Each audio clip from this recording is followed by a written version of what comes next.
Matinding bakbakan sa playoffs ang handog ng PBA sa fans ngayong araw ng Pasko. Para sa mga update, live mula sa Smart Araneta Coliseum, nasa frontline ng balitang yan, si Ian Suyo. Ian?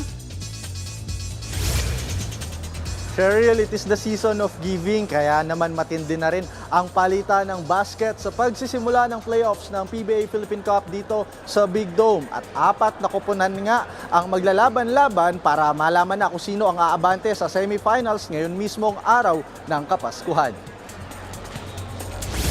Ongoing na nga ang salpukan ng defending champions na San Miguel Beermen at NLEX Road Warriors. Top seed ang Beermen sa pagtatapos ng elimination at full force ang koponan nila with 9-2 win-loss record.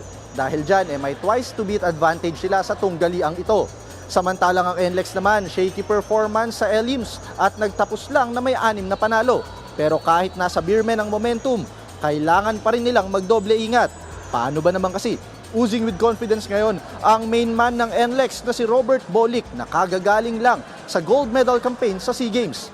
Mamaya naman ay pinaka-inaabangan ng marami ang paghaharap ng crowd favorite na Barangay Ginebra, San Miguel at Converge Fiber Xers sa second game. Tricky ang sitwasyon sa matchup na ito. Parehong 7-4 ang kartada ng Ginebra at Converge, pero Fiber Xers ang nakakuha ng playoff advantage dahil natalo nila ang Gene Kings sa eliminations. Sa kabila niyan ay on fire pa rin ng Gene Kings lalo't naipanalo nila ang kanilang huling 5 laro sa pangunguna ng core ni na Scottie Thompson, Stephen Holt, RJ Abarientos at Japet Aguilar. Ito naman ang unang beses ng Converge franchise na tumungong playoffs na may twice to beat advantage.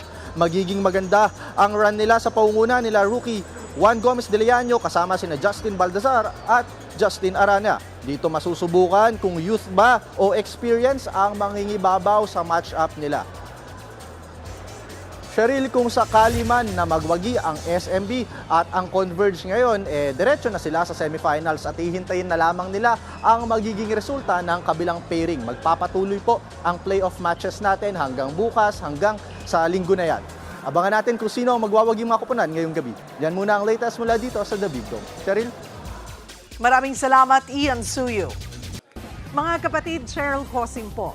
Maging maalam at may pakialam sa mga napapanahong issue at headlines. Mag-follow at mag-subscribe na sa social media pages ng News 5.